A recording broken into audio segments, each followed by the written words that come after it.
Following the death of George Floyd, an unarmed, innocent black man at the hands of law enforcement, the country and the world are shocked and grief stricken. The number one question on all our minds is how can we put an end to this?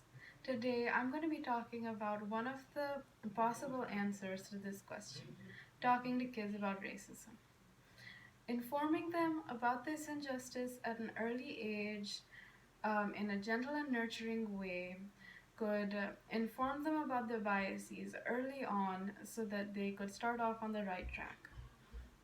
I personally do not have kids, but I've had the good fortune of being quarantined with three wonderful kids aged 5, 7, and 8 for the past few months. Through them, I've learned a lot about children and how they think and feel. In this speech, I'm going to give three tips on how to talk to children about racism. The three tips being calming down before the talk, making it relatable, and reading books to children with characters of diverse racial backgrounds. So, the first tip is calming down before the talk. In the CNN article, How to Talk to Kids About Protests and about Racism and Protests by Sandy Malott, that was published in June of this year, Dr. Herd Garris, a pediatrician, states that sometimes parents can end up oversharing information with their kids when they're stressed or tense about a subject, which could traumatize the kids and make them feel unsafe. Thus, parents or other adults engaging in serious discussions with their kids should take a deep breath and center themselves before the talk. The second tip is making it relatable. In the Parent Toolkit article, How to Talk to Kids About Race and Racism, that was published in June of 2019, this article states that kids care a lot about what's fair and what is not fair, and they often complain about things being unfair. So, parents and other adults could use this unfairness as an angle to explain the injustice of racism to kids so that they can understand racism through a lens that they're already very familiar with.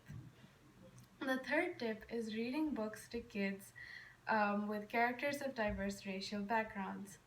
In the CNN article mentioned above, it states that children need to see people of different racial backgrounds um, shown in a positive light. This could put an end to systemic racism.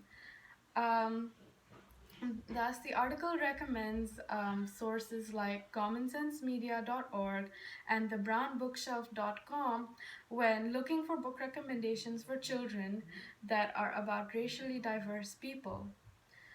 This could help children get normalized with the idea of racially diverse people, and they could also come to appreciate the diversity that they find in everyday life.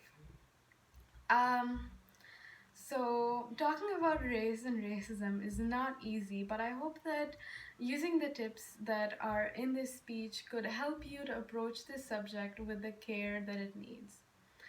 Um, the three tips were calming down before the talk, making it relatable, and reading books to kids that have characters of diverse racial backgrounds.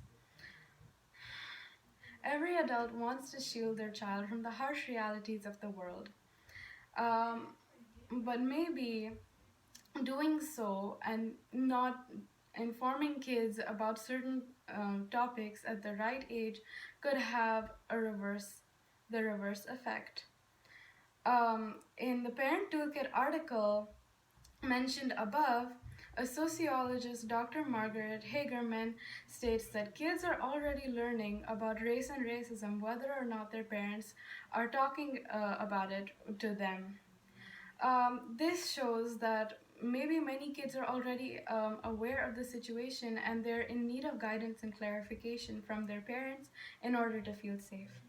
Ultimately, talking to kids about subjects that make you and them feel vulnerable can increase the empathy and trust between you and the child, strengthening your relationship and making room for more questions that will undoubtedly arise as the child goes along their journey to becoming an adult. Thank you so much.